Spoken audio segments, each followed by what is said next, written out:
I will make you fishers of men. Come with me and be my friends.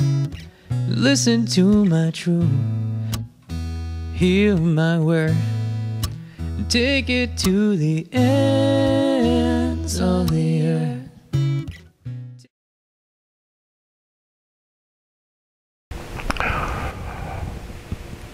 Part of it was the example of the priest with whom I grew up.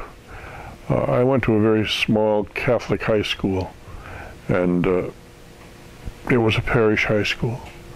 And just about everything we did was built around that context. I don't know that I can define what a Catholic culture is, but I lived in one, I grew up in one. And very important people in that whole scene were the two associate priests, two assistant priests in our parish. And their example was a powerful influence on me. When I went to college, I wasn't really sure what I was going to do, but I was thinking seriously enough that I took Latin and Greek, which were requirements in those days. And at Niagara, where I went to college, I had some time to think and to pray. And it just seemed to me that the life that those two assistant priests lived in our parish was a very fulfilling life for them, and certainly was a life that served people in many very important ways.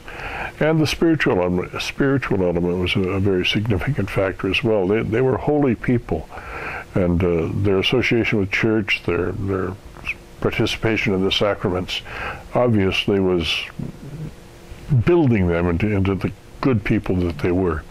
But it was their example, basically, that got me thinking about it first.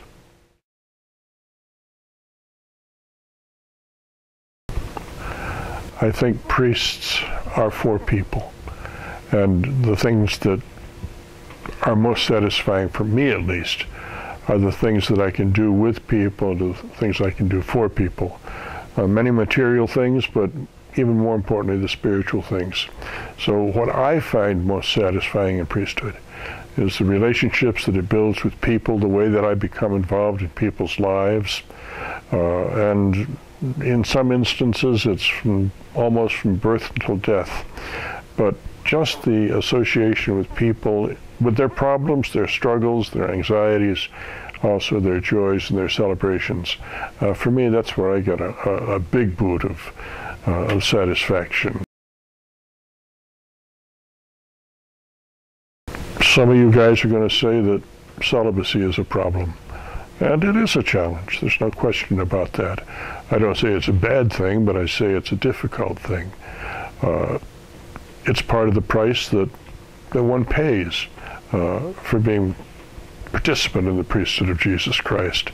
There's a lot of hard work, and you're involved in a lot of people's hardships and people's suffering, and that takes a toll. You pay a price.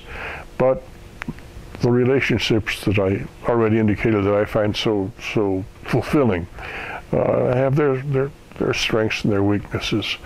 On balance, the 54 years that I've been a priest, it's been a great life. Sure, there are prices, but there are also satisfactions beyond belief.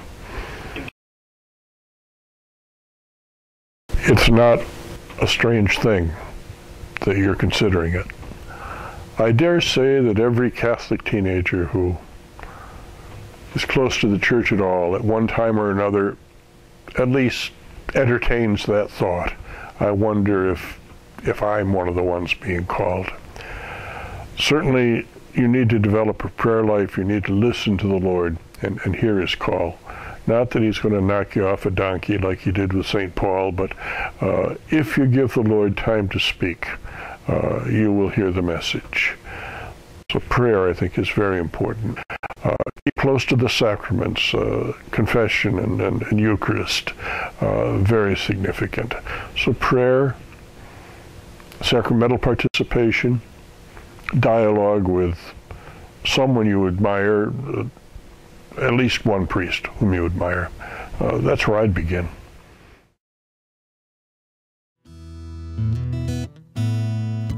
'Cause I wanna make you fishers of men.